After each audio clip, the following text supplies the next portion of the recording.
Welcome to this session where we are going to see a very important aspect of spirituality, which is the spirituality of love, and how globally this build up to the spirituality of love can be seen from a global perspective.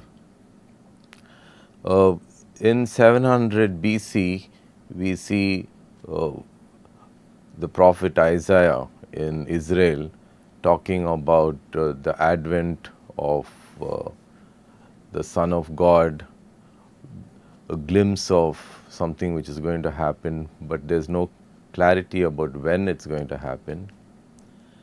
Then in 6th century in China, we find Confucius coming up with a spirituality of the superior person, the inferior person.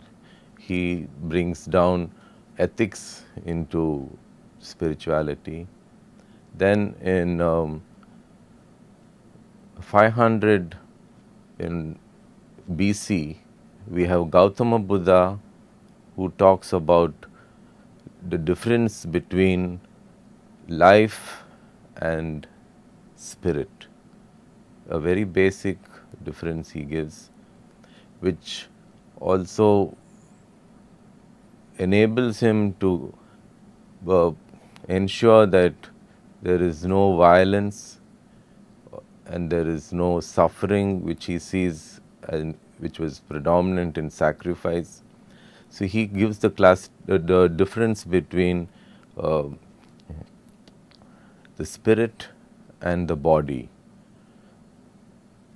And Gautama Buddha looks at everything in the form of spirituality of withdrawing away from the world, so that we are not participating in the worldly things, and withdrawal from it gives one a closer access into understanding themselves. In the same period, we find Mahavir also coming up, and who is the founder of Jainism, and they talk about rebirth, drawing a parallel from the sun which dies every evening and comes to life in the morning. They use this as an analogy that people and every creature dies and comes back to life. And in terms of giving a moral value to it, they say that if you are good in this life, you will come back as a higher creature. So this whole aspect of rebirth takes shape during the time of Mahavir and during Jainism. So these kind of spiritualities development take place around the world as a precursor to the advent of love or the birth of Yeshua in Israel, who is commonly in English known as Jesus. Now Yeshua was the Son of God, and he came in and gave his life as a sacrifice, the perfect sacrifice to redeem humanity, in order that all of humanity are saved from this one act of sacrifice, the perfect sacrifice of the Son of God. Now this unconditional love, which is embodied in this, was not there in this planet earlier. It was in the heart of God, but it was not there in this planet, where a person gives his life for unworthy persons, for the rest of humanity. So in 3rd BC, as it's recorded, unconditional love came to was inaugurated in this planet by Yeshua in Israel.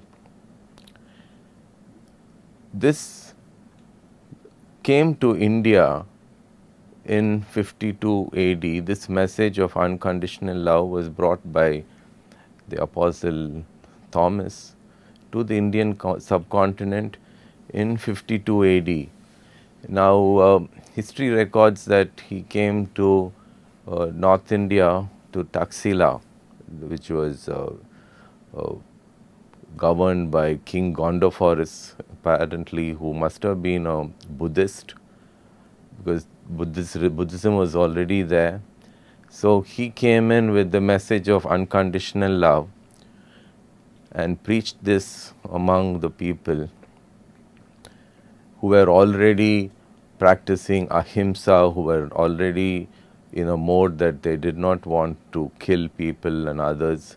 So, when love came to be preached, a new sect formed, and out of the original Theravada Buddhism, and this new sect came to be known as Mahayana Buddhism, or the Greater Vehicle.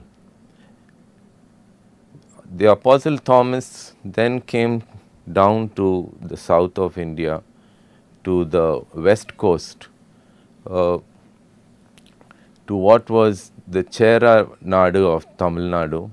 The Chera, Chola and Pandyas were the rulers of the Tamil Nadu, and to the west coast. And interestingly, it should be mentioned that at that time there was no Malayalam, or the language. Malayalam is the youngest language in India. It's just about 800 years old. So, when the Apostle Thomas came to the west coast, he came and preached love among the Tamils who were there, the Cheras. Of course, by that time the Persians were also there, the Aryan worship was also there. So, in this context, the message of love comes to the west coast, and lot of these Nambudris, or these Aryans descended people, they accept it. Then he takes it round down the coast of India, comes way up to Mylapore, which is in present day Chennai, where he is said to have been martyred here. So, 52 AD is a landmark period in the spiritual history of India, because unconditional love comes to this land. And when unconditional love came into India, everyone knew that this is the greatest power, and the people started talking about this as in terms that love is God. There was now no power which is superior to this. Love was supreme, and from this you find the terminology of Anbe Sivam, or love is God, coming into vogue in this period. So, from 52 AD to 72 AD, the whole process of love gets preached in South India, people start following it, and they start appreciating the great power that love has. And actually this is the root of the Saivite religion, which is founded on the term that love is God, Anbe Sivam. So, love has such an important aspect to play in the development of religions in India, and how actually in India 52 AD you see love becoming the foundation of a religion, even much before Christianity gets formed in Europe, which happens in 325 AD. So, Saivite religion even predates Christianity in that aspect. So, now we are able to come to this understanding how love is is a foundation for Saivite and later on the Vaishnavite, and we will see this in greater detail in the preceding sessions. The spirituality of love is the ultimate in spirituality. It is the zenith, it's the acme point in the development of spirituality. And the Tamil people to whom this was introduced were already seeking for something unique, and this filled that void and they readily accepted it.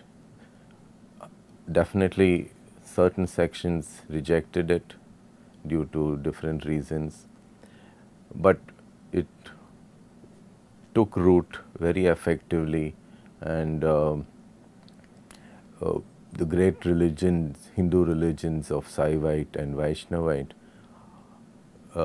stem from this, the power of unconditional love. The power of unconditional love is basically the capacity to love the unworthy, to love the rejected. So this form of spirituality was not there. People were used to love family members, love people who were good to them, but never love the unworthy. So this aspect of spirituality can be seen 2000 years ago coming into the shores of India, very effectively taking root, forming two great religions of Saivite and Vaishnavite, all of which we will be able to see in the following section.